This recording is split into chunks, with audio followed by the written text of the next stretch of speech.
그 다음에 이제 임의규정 위반한 거는 무효가 아니라 유효다.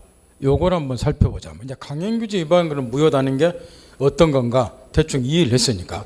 그것이 이제 공부 처음 하시면 굳이 이런 규정을 외우실 필요는 없어요. 다만 이제 강행규정 위반하는 것이 무효다는 것이 구체는 뭘 의미하는가 요걸 이해를 하다니까 요 예를 들어주고 나중에 이제 이런 걸 자꾸 들으면 알게 되니까. 그 다음에 또 임대차를 가지고 이번에는 요 임의규정 위반한 것은 무효가 아니라 유효다. 요게 무슨 의미인가를 한번 살펴보자 그 말이요.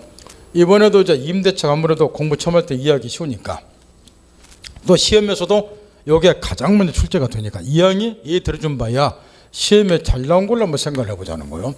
또 이런 거는 이제 여러분이 공부 처음에도 한 번쯤은 들어봤을 거니까 건물 임대차를 했어. 이렇게 건물 임대차를. 그러면 자 요즘 같은 이제 겨울 갑자기 한파가 몰려왔어요.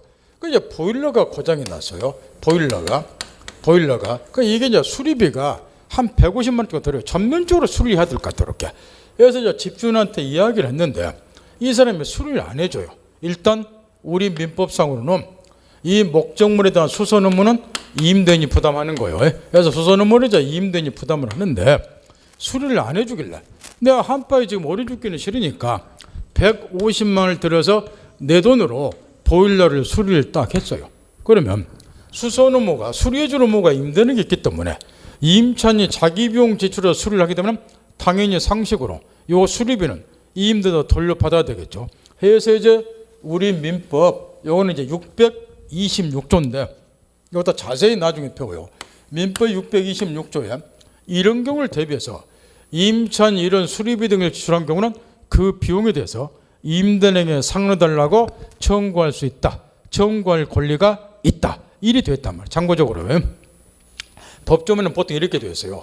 임차인이 임대인에게 비용 지출은 그럼 임차인이 임대인에게 그 비용을 상환해달라고 청구할 수 있다. 법조문이 이렇게 되어 있어요. 법조문은 이렇게. 그럼 여기 청구할 수 있다 이 말이 무슨 의미일까요? 자, 첫 시간에 가르쳐드렸어. 민법은 무슨 법이라고? 실체법이 권리의무 배우죠. 그 법규에 비용을 상환해서 청구할 수 있다 이렇게 됐으면 청구할 뭐가 있다. 그래야지 이렇게 받아들이시면 돼. 법조문은 이렇게 되어 있는 거라. 실체법이 민법에서 권리의무 배우니까 청구할 수 있다 그 말은 청구할 권리가 있다. 그러면 거꾸로 임대는 반대로 그러지 의무가 있다 요 의미예요. 그 의무가 있는데 비용 상환 안 해주면 이제 국가 공권에서 박살나겠죠. 소송 제기하고 손해배상 청구하고. 그래서 이제 이렇게 됐다고. 그게 이제 곧 임차인이 갖는 줄여서 비용 상환 청구권이라 그 말. 임차인이 갖는. 그런데 이때도 이제 계약서를 작성하면서 이런 일이 벌어졌다면 또 본문 쭉 쓰고 임대인이 그동안 임차인한테 엄청 시달렸어요. 끝버금만 수리해놓고 수리해달라고 욕하고 내가 수리 좀 안 해주면 지가 돈 지출해놓고 나한테 돈 내라라 이래 하니까 나 이게 너무 귀찮더라. 그래서 특약상을 또 맺어놨어요. 무슨 특약 맺는지 머릿속으로 그림 한번 그려보세요. 더 이상 이런 게 시달리기 싫다? 머릿속에 그림 그려보세요.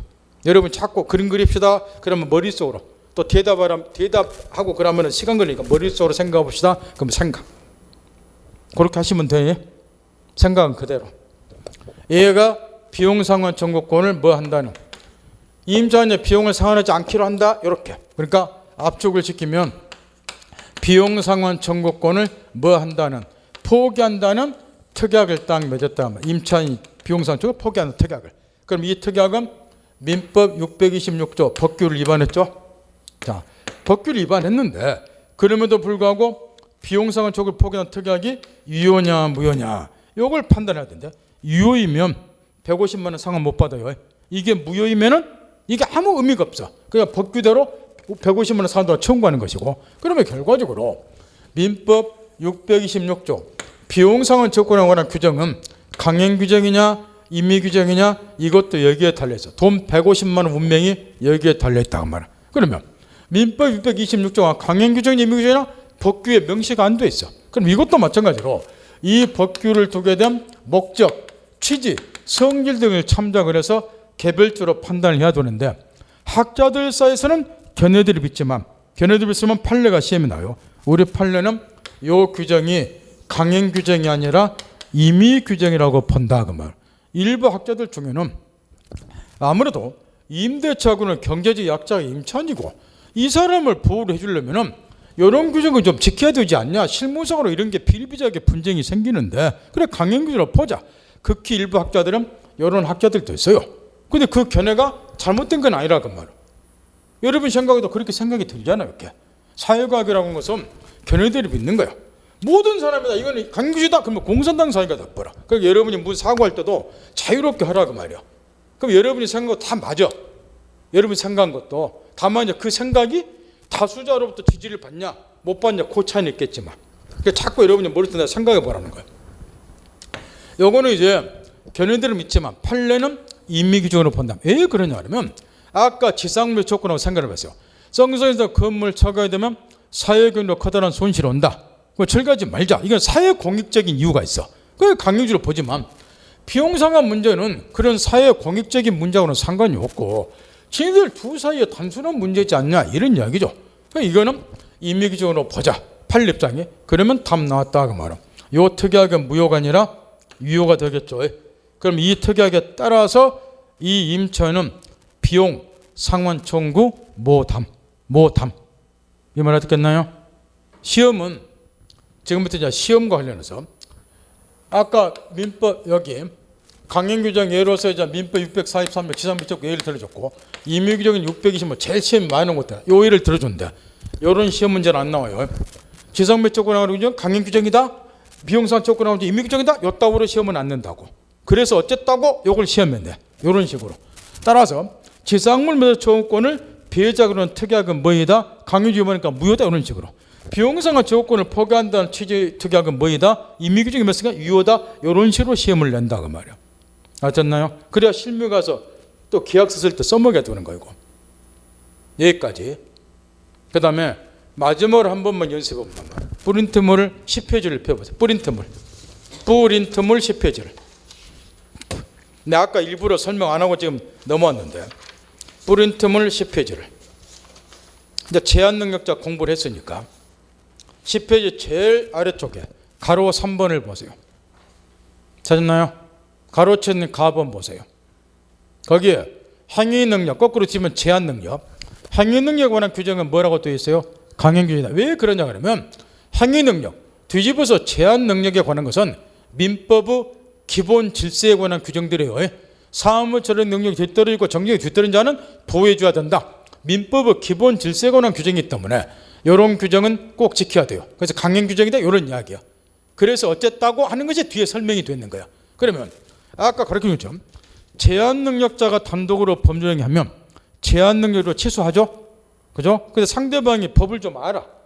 혹시라도 전 녀석이 제한 능력자에서 취소해버리면 나 박살난다. 그리고 사전에 이걸 봉사하기 위해서 무슨 특약을 맺다는 거예요. 그 밑에 쭉 설명해놨잖아요.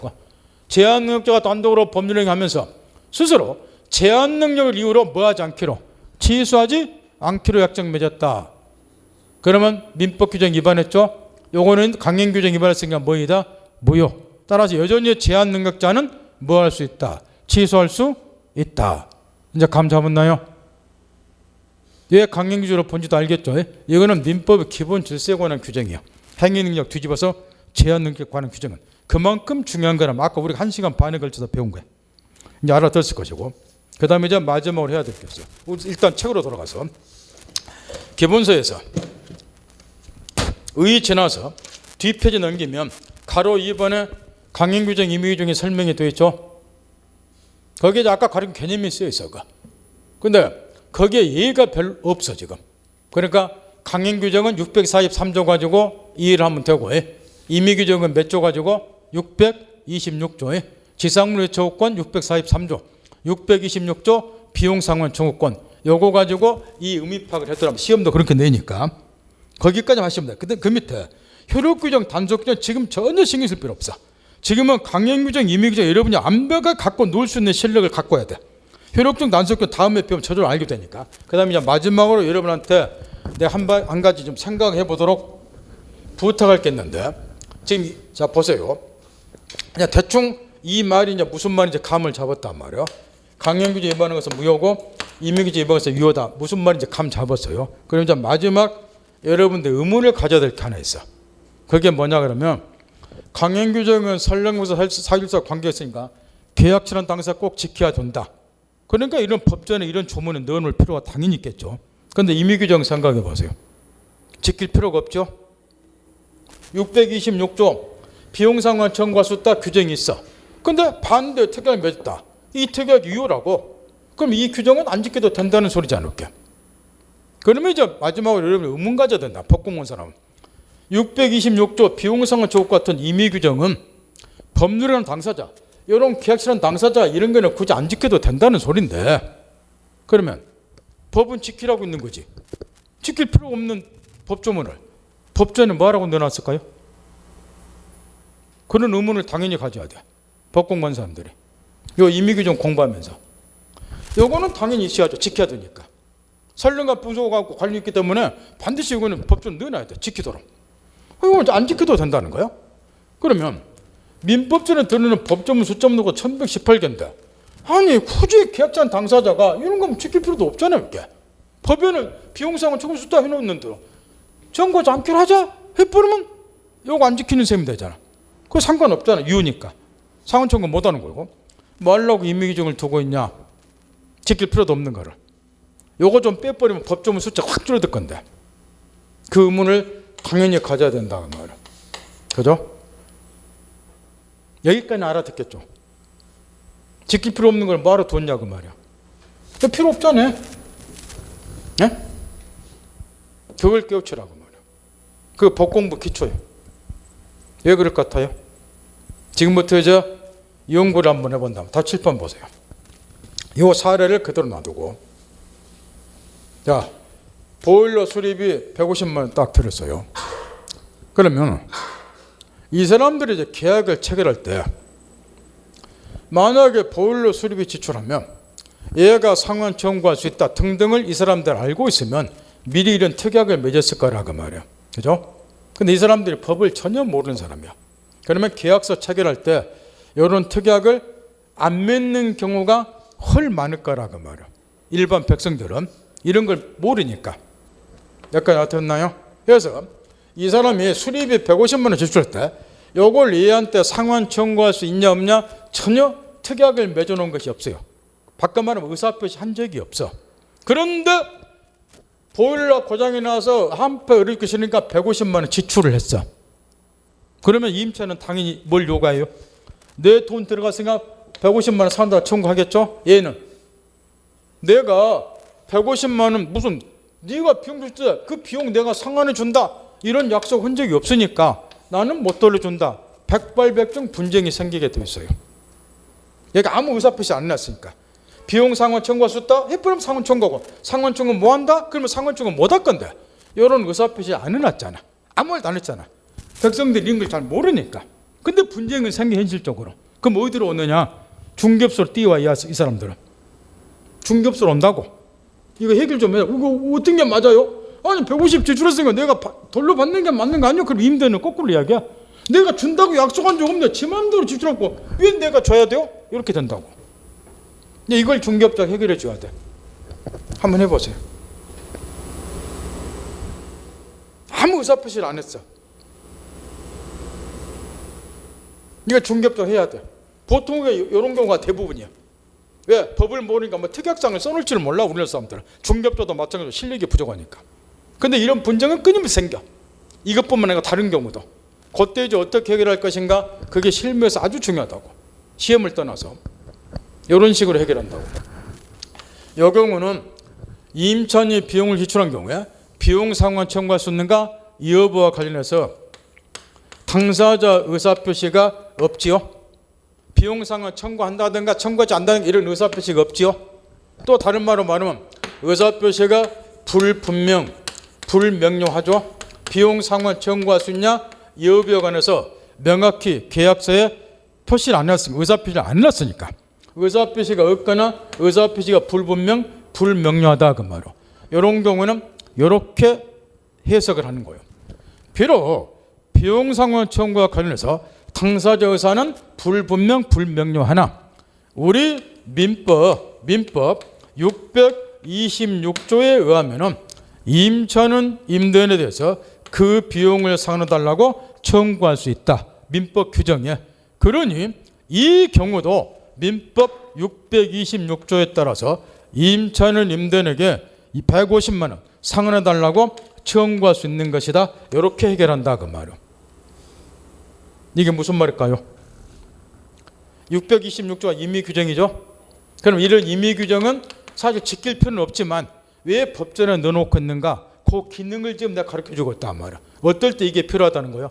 당사자 의사표시가 없거나 의사표시가 뭐 할 때? 불분명 불명료할 때 요 임의 규정이라고 하는 것이 당사자의 의사를 보충해 주는 역할을 한다는 거예요. 이런 거를 나중에 배우지만 임의 규정이라고 하는 것이 법률행위 해석의 표준이 된다. 이렇게 이야기를 한단 말이에요. 따라서 결국 임의 규정을 두게 된 이유는 임의 규정이라고 하는 것은 당사자가 굳이 지킬 필요는 없지만 왜 법전에 놓고 있느냐? 혹시라도 당사자 의사가 불분명 불명료한 경우가 이렇게 있을 수가 있으니까 그때를 대비해서 당사자 의사를 보충할 수 있는 역할을 하도록 임의 규정을 법전에 넣어놨다는 거예요. 만약에 이 경우에 626조 같은 임의 규정마저 없으면 이거 비용 상환 청구할 수 있어 없어? 이거 해석할 때 엄청나게 난감하겠죠. 어떻게 하냐 또 돈 150만 왔다 갔다 칼 들고 달라들어 이 사람들이. 그래서 이럴 때를 대비해서 당사자 의사가 없을 때 이럴 때를 대비해서 당사자 의사를 보충해서 해석을 하라고 임의 규정을 법전에 넣어놓고 있다 그 말이에요.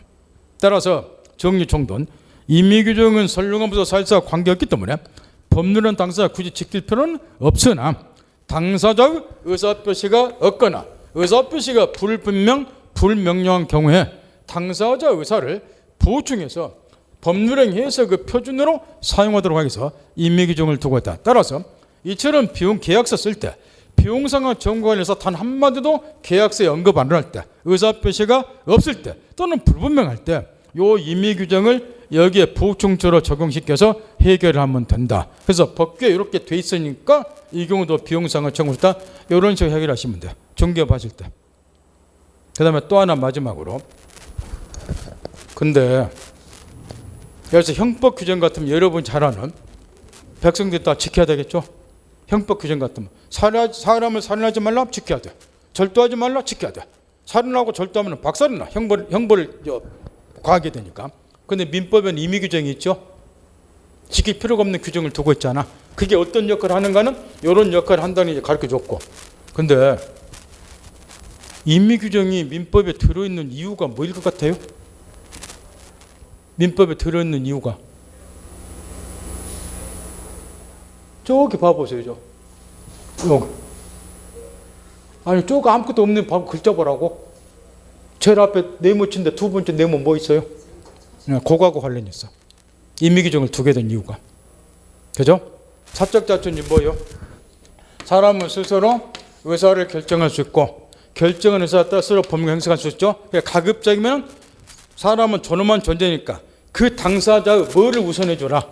의사를 법규보다 뭐 해줘라? 우선해 줘라. 이게 사적 자치 원칙이야. 그래서 두게 된 것이 무슨 규정이다? 임의 규정. 이 임의 규정을 두는 것도 뭐하고 연결이 되어 있다? 사적 자치 원칙하고. 당사자 의사를 가급적이면 뭐 해주라는 거야? 우선해 주어라 그 이야기죠. 그래서 임의 규정이 나오게 된 거예요. 사적 자치 원칙 때문에. 그러니까 저 사적 자치 원칙을 항상 염두에 두고 민법 논리 전개할 때 생각을 잘 해보라고 말이에요.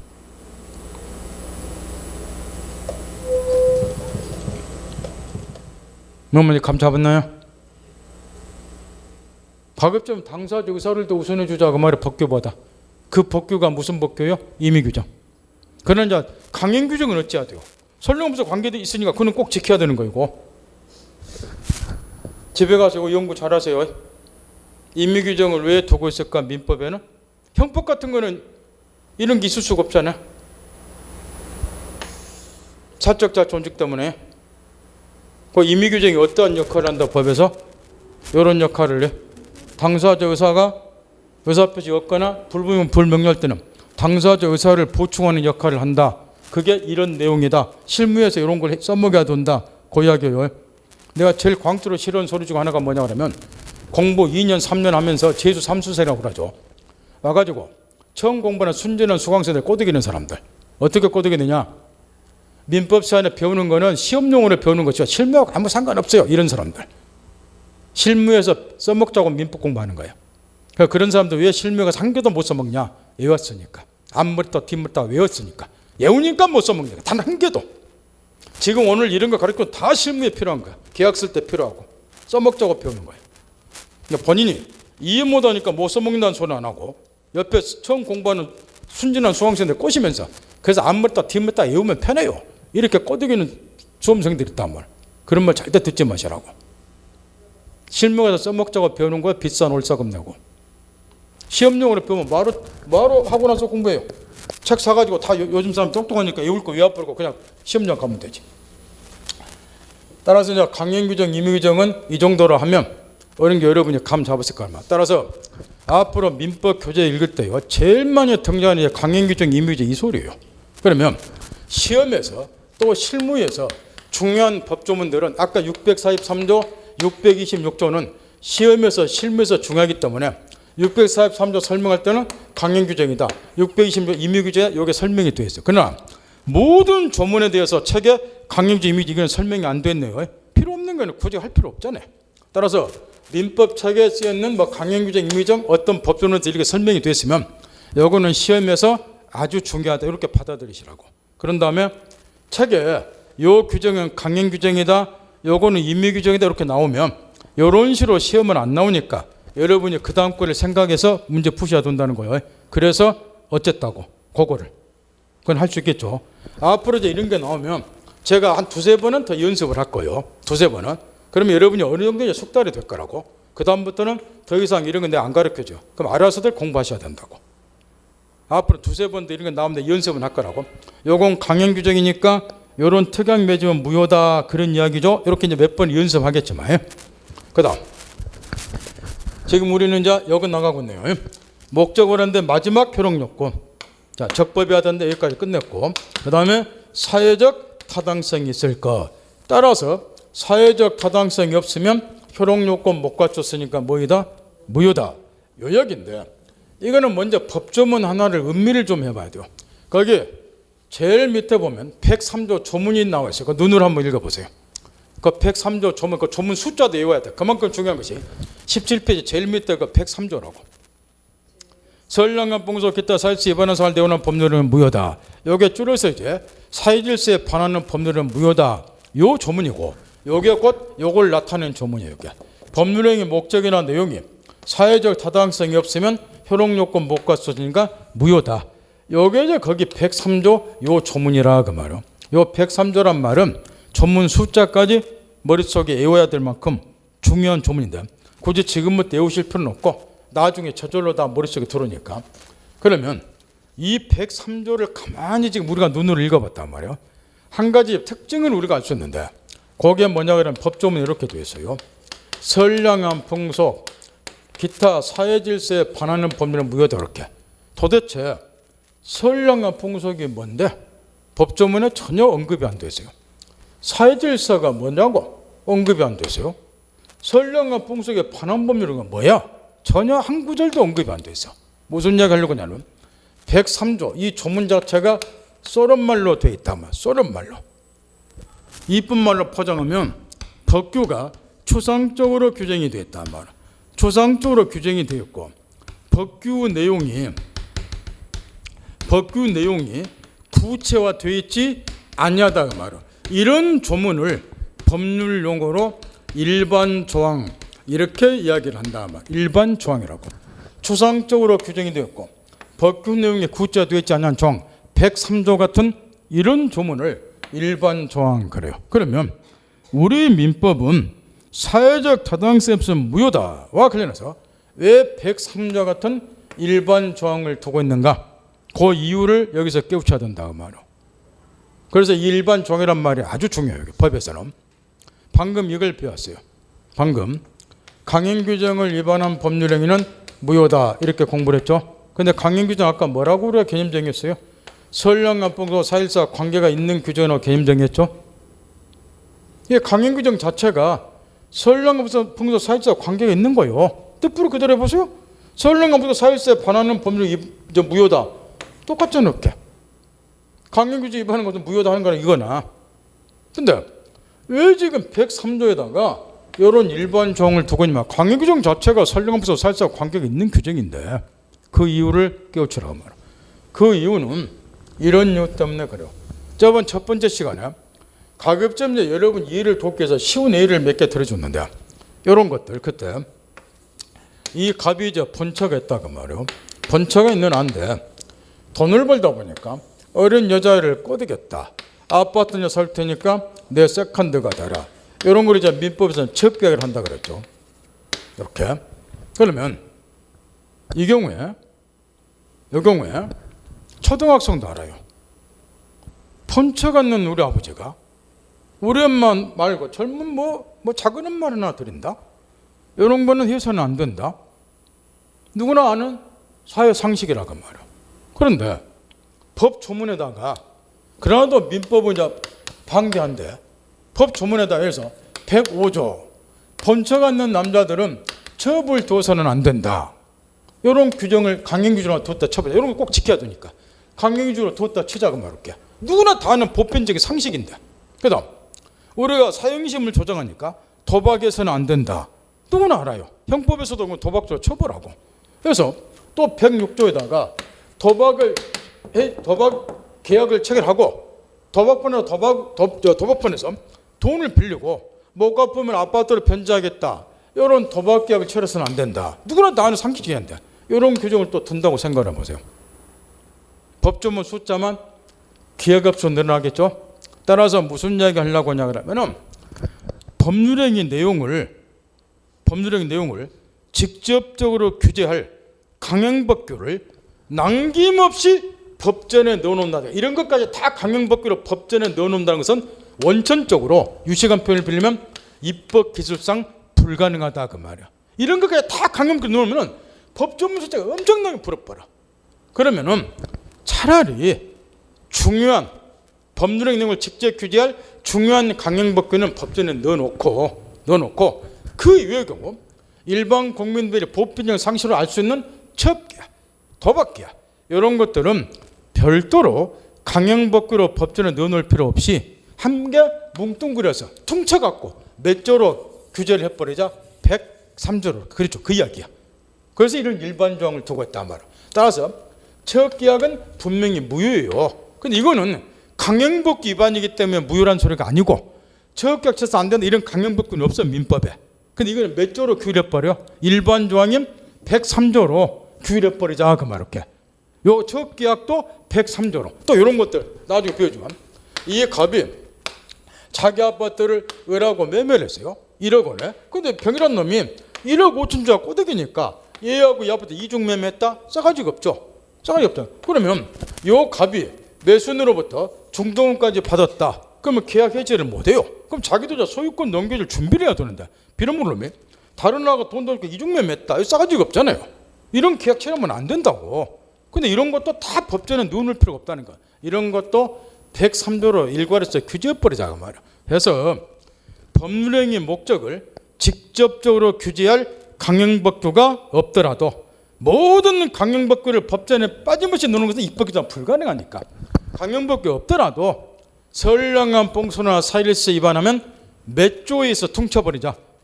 103조에서 퉁쳐버리자 말이야. 103조를 싸그리 다 규제를 해버리자고 말이야. 그럼 법조문 숫자도 줄이고 입법 기술상 난제도 해결이 된다는 것. 그래서 103조 같은 일반 규정을 두고 있는 거예요. 그것만 딱 이해를 해두라고 말이야. 그럼 이제 우리가 뭘 해야 되느냐? 여기 지금 103조가 일반 조항이잖아. 그냥 법규는 쏘는 말로 돼 있어. 선량한 봉소 기타 사일세 반하는 법률은 무효돼 그렇게. 그러면 이런 일반 조항은 법규 내용 자체가 추상적으로 되어 있고 구체화되어 있지 않기 때문에 이 법규 내용을 구체화시키는 작업이 필요해요. 도대체 103조에서 말하는 선량한 봉속이 뭐예요? 선량한 봉속에 반하는 법률행위 뭐예요? 법규 내용을 구체화시키는 작업이 필요하다 그 말이야. 이 구체화시키는 작업은 사건이 법원에 이제 들어오면 분쟁이 생겨서 사건이 법원에 들어오면 법원 또는 법관이 사건을 심판하면서 103조가 이런 내용이다 구체화시키는 작업을 한다는 거. 무슨 이야기냐 그러면 여기 잠깐 보자 뭐로. 지금 이 두 사람이 아파트 사중이라고 첫 계약 체결했어요. 그러면 이런 거는 분쟁이 안 생겨요. 이 갑이 약속 지켰어요. 아파트 사줬다고. 그거는 분쟁 안 생기죠. 근데 빌어먹을 약속을 어겼어요. 안 사줬다고. 그럼 이때 이제 의리한 여자애가 아이고 포기하자. 그것도 분쟁이 안 생겨. 근데 열받잖아요. 사주겠다 해놓고 나오지 했는데 안 사주니까. 해서 소송을 제기했어. 아파트 사달라는.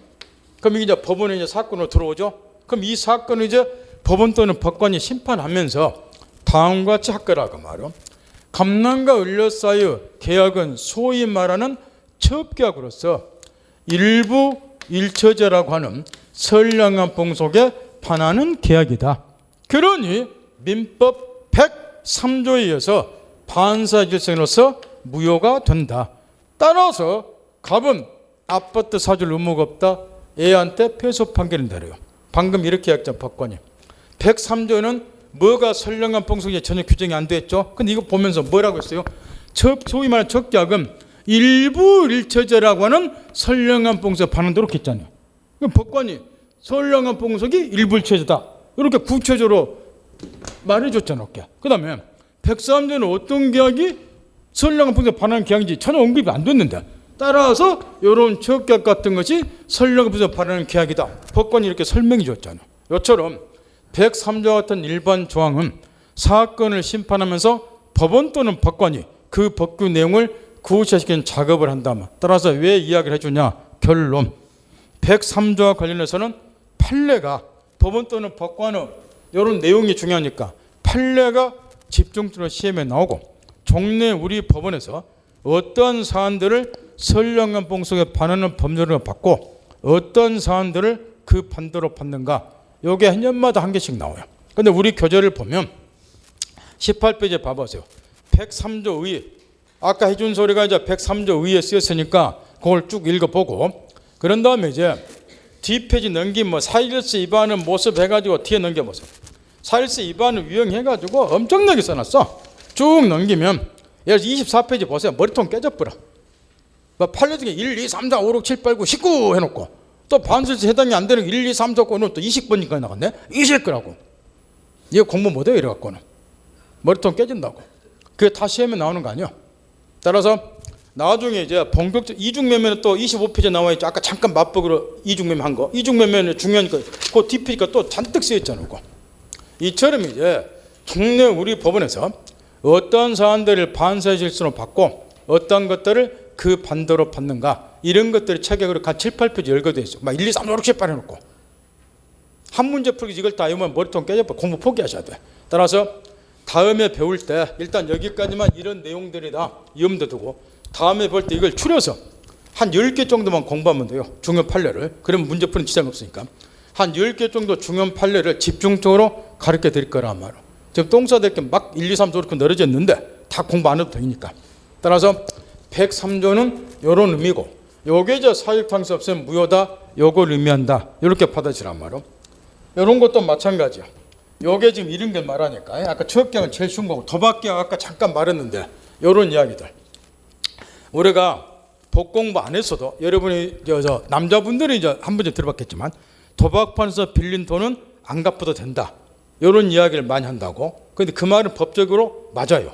왜 그러냐 그러면 요 갑이라는 사람이 도박판에서 을로부터 돈 1억 원을 빌렸어요. 이렇게 도박판에서. 그런 다음에 이제 각서를 썼어요. 꼭 이렇게 써. 내가 1억 원 변제 못하면 내 아파트로 대신 변제하겠다. 이렇게 약정을 맺어요. 각서 써주고 이런 거를 우리는 흔히 도박계약 그래요. 이렇게. 그러면 이 도박계약은 사행심을 조정하기 때문에 103조에서 이 도박계약을 규제하는 강행법규는 없어요. 이거 직접 규제하는 강행법규는 없는데 몇 조에서 이제 물어간다는 거 103조에서 사행심을 조정하니까 반설질성에 해당이 된다. 도박에서는 안 되니까 반설질성에 해당이 된다는 데서 이렇게 무효다 이렇게 이야기를 해요. 그럼 이게 무효니까 결론이 어떻게 돼요? 1억 원 빌리고 아파트 주겠다고 약속했지만 둘 필요가 그러지 없다 그 이야기야. 그 1억은 안 갚아도 돼. 그 뛰어먹어도 돼. 이게 무효니까. 이런 이야기들을 하고 말게. 근데 실제로는 돈 안 갚으면 죽어요. 도박번에 돈 빌릴 정도 되면 받을 자신이니까 빌려주는 거야. 민법 공부했다. 난 중개사 공부했는데 요거는 도박계약, 사행질 조장계약이 무효예요. 그러니까 각서 써줘도 아무 의미가 없으니까 안 갚아도 돼요. 했다가는 바로 봉고차 와요. 봉고차도 실어가지고 산으로 간다고. 영화에 보듯이 팬티바람에 구덩이 파서 묻어푼다고. 그러면 돈 줘야 돼. 신고 못해. 지도 지은 죄 있으니까. 결론 도박판은 얼씬 도지 말으라고 말이야. 이런 이야기들을 이제 앞으로 103조서 우리가 배우게 돼요. 그래서 자세한 거는 나중에 배우기로 하고, 그 다음에 또 한 가지만요. 몇 페이지를 잠깐 넘겨보냐면 27페이지를 넘겨보세요. 거기 이제 104조가 제일 밑에 하나 나와 있죠. 제목이 불공정한 법률행위에서 그 전문을 잠깐 읽어보세요. 눈으로. 당사자 공박경선은 무경험으로 인해서 현저하게 공정이른 법률행위는 무효로 한다. 이렇게 되어 있죠. 이 내용은 이런 걸 말해요. 여기 104조는 아주 쉬워 이야기가. 이런 경우를 지금 규제하기 위해서 104조를 두고 있습니다. 자, 잠깐 103조가 어떤 조문이다 가르쳐 드렸죠. 근데 바로 밑에 이제 104조가 나왔는데, 요게 이제 불공정한, 줄여서 이제 불공정한 법률행위는 무효다. 104조 방금 눈을 읽어본 이 조문을 이렇게 압축시켜서 이야기를 해요. 불공정한 법률 무효다 이렇게. 그러면 이 내용은 이제 이런 거라고. 아주 쉬운데 이야기는 아주 쉬운데 이런 이야기예요. 지금 이 갑이라는 사람이 토지 한 필지를 소유를 하고 있는데요. 요게 시가가 1억 정도 가요. 근데 이 사람이 현재 몹시 정신적으로 또는 경제적으로 또는 신체적으로 또는 심리적으로 몹시 궁박한 상태, 곤란한 상태에 빠져 있다. 경제적으로 시달리고 있다든가 또는 정신적으로 시달리고 있다든가, 그걸 악용을 해서 의리란 녀석이 기회는 있다고 그래서 1억짜리 토지를 단돈 3천만 원에 예하고 매매했다 치자하면 이자 이런 궁박한 상태를 얘가 악용을 해서, 그러면 급부는 1억짜리 토지다 소유권 이전해 주는 것, 반대 급부는 3천만 원 받는 것, 현저한 차이가 있다고 말이에요. 3배 이상 차이가 나요. 이렇게 아까 104조 읽어봤지만 몇 배 정도 차이가 나야지 현저한 불균이 있는가 법에는 명시가 안 돼 있어요. 우리는 산수 공부하는 게 아니기 때문에 법에 3배다 이렇게 하면 큰일 나버려. 사안에 따라서 달라져. 사회 통념에 따라서. 그래서 유연성을 주기 위해서 법을 탄력적으로 적용시키기 위해서 몇 배 이런 걸 안 두는 거예요. 그 여러분은 꼭 몇 배 이렇게 올라가니까 힘들어. 그 내부적으로 바꿔야 되는 거 자꾸 산수 공부하는 거 아니니까. 해서 이제 대체적으로 한 3~4배 차이 나면 현저한 불균이 있다고 봐요. 그럼에도 불구하고 이 계약이 유효라고 한번 가정을 해보자 그 말이에요. 유효가 되면 소유권 이전은 발생이 되잖아요. 소유권 넘어가잖아요. 반대로 3천만 원 받잖아요. 얘는 1억짜리 토지를 공박한 상태에서 매매를 하다 보니까 단돈 3천만 원 매매 날리고 거꾸로 상대방은 엄청난 폭리를 취해요. 그럼 이 폭리는 규제를 하자는 거야. 남의 공박한 상태를 악용해서 이런 계약을 체결했으니까. 해서 폭리행위를 규제하기 위해서 이런 계약은 불공정한 법률로서 무효로 보자. 이런 취지예요. 무효니까 소유권 이전할 필요 없잖아요. 소유권 상실 안 당한다고 말이야. 그래서 이제 104조를 두고 있는데, 폭행을 규제하기 위해서 이 104조를 두고 있는데, 그러면 이 104조가 103조 밑에 바로 들어갔어요. 그럼 이 104조를 103조 밑에 둔 이유가 뭐냐? 그거는 좀 깨우쳐야 된다는 거. 방금 이런 이야기를 했어요. 조금 전에 103조를 두게 된 취지가 그래서 요거는 전형적인 일반 조항으로 되어 있다. 요걸 가르쳐 드렸어요. 법조문에서 쓰는 말로 되어 있다고. 그러니 103조를 보는 여러분부터 시작해서 일반 국민들이 엄청 궁금해요. 도대체 103조에서 말하는 선량한 풍속이나 사일세에 반하는 법률은 어떤 경우인데 나 답답하다고 말이야. 그래 궁금해하니까 그 밑에다가 104조 예를 하나 들어놨어요. 예를 들면요, 이런 불공정한 법률 같은 것이 뭐에 반하는 것이다? 선량한 풍속이나 사일세에 반하는 것이다. 예를 하나 들어놨다 말이야. 요걸 궁금해하니까. 그래 104조는 103조 예시 규정이다. 요리 이야기를 한다 그 말. 바꿔 말하면 불공정한 법률에도 무엇의 일종이다? 선량한 풍속이나 사회질서에 반하는 법률의 일종이다. 그 이야기예요. 그래서 이 104조를 두고 있으니까 이런 식으로 양자 관계를 이해를 하고, 나머지 요 104조도요 요즘에는 유달리 시험에서 잘 물어봐요. 거의 현존 보다시피 근데 이해하는 건 아주 간단해. 따라서 요건 그런 거는 지금 신경 안 써도 되니까 왜 이런 조문들을 두고 있는가 요 책에만 딱 잡아놓으라고 말할게. 그런 다음에 이제 어디로 쭉 한번 넘겨보냐 그러면 저기 35페이지 좀 핵심 정의 이런 거 읽어볼 필요 없고 그 다음에 36페이지면 그 문제도 손대지 마세요. 그러면 빡세가지고 뭐 하는 거는 공부는 된 사람들 이거는 깨끗으로 다 풀어요. 근데 공부가 안 된 상태에 풀려 우리가 지금 공부 다 한 거 아니죠? 중요한 거 핵심 위주로 짚고 넘어가니까 지금 처음 공부한 사람은 거기 쓰여있는 거 문제 못 푼다 말이야. 근데 이제 책을 딱 읽어보고 호기심에 이런 걸 한 번씩 읽어보는데 안 풀리면 스트레스 받아요. 그러니까 손도 대지 마세요. 나중에 공부 딱 끝내면 한 3월쯤 가면 이런 거는 깨끼손으로 다 풀어. 깨끼손가락 이렇게. 지금은 신경 쓰지 말고. 그 다음에 37페이지 보면 의사표시가 나와있죠. 자, 이것 보세요. 이제 뭐를 이제 우리가 2단계로 공부를 해야 되느냐. 다음 주에 공부할 건데 여기 보세요. 지금 오늘 우리가 요걸 집중 공부를 했어요. 법률행위 성립을 전제로 해서 효력요건 갖췄냐 못 갖췄냐 요걸 공부를 했죠. 장애 사유가 발생이 되니까 우리가 계약을 체결해서 이게 웃기는 거예요. 건물 매매계약 체결했죠. 그러면 이제 실지법이니까 권리의무가 발생이 되는가 안 되는가 법률과 공부하죠. 칠판에서는 여기서 여기까지 금방 가까운 거리일 것처럼 보이지만 이게 너무나 험난한 여정이요. 여기서 여기까지 할 때 왜 험난한 여정이에요? 장애 사유가 많이 발생이 돼. 아까 얘기한 것처럼 당사자가 모이고 의사 능력이 없는 수도 있고 이자가 공고할 협박에서 매매한 경우도 있고 또는 계약시일 전에 건물 없어져 버리는 경우도 있고 이런 장애 사유가 많이 생긴다고. 그걸 지금 배우고 있다고. 그게 무슨 요건이요? 효력요건. 2개 배웠죠. 시험에 직접 관계는 없으나 가장 자세히 배운 앞으로 2번 다시 배울 일 없으니까 요거. 그 다음에 목적어는 효력요건 4개 아웃되라면 지금 가르쳐 드렸죠. 이제 남은 게 뭐 있어요? 의사표시. 책 순서가 법전 순서예요. 그래서 요거를 이제 지금부터 배울 필요가 있다고 말일까. 의사표시에 관련된 효력요건 2가지. 요게 이제 설명되어 있는 것이 37페이지부터 뒤쪽으로 한 30페이지 쭉 설명이 되는 거예요. 여기까지 이제 마스터를 하면 이제 효력요건만 마스터를 딱 하면 다음 주 이걸 집중 가르쳐 드릴 건데 마스터를 하면 어디 가서 나 민법 공부 시작했어요. 요 말해도 안 창피해 이제. 요 정도만 딱 하면 민법 판이 어떻게 굴러가는지 아시니까. 요거는 다음 주에 집중 공부하기로 하자. 지금 우리는 요거 하고 있는 거예요. 효력요건 이렇게. 오늘 요 2개 이제 아웃다란 배우신 거예요. 나머지는 요거예요. 저 37페이지부터 아웃다른 다음 주에 요걸 집중 배우자. 오늘 여기까지. 오늘 고생 많이 했네요.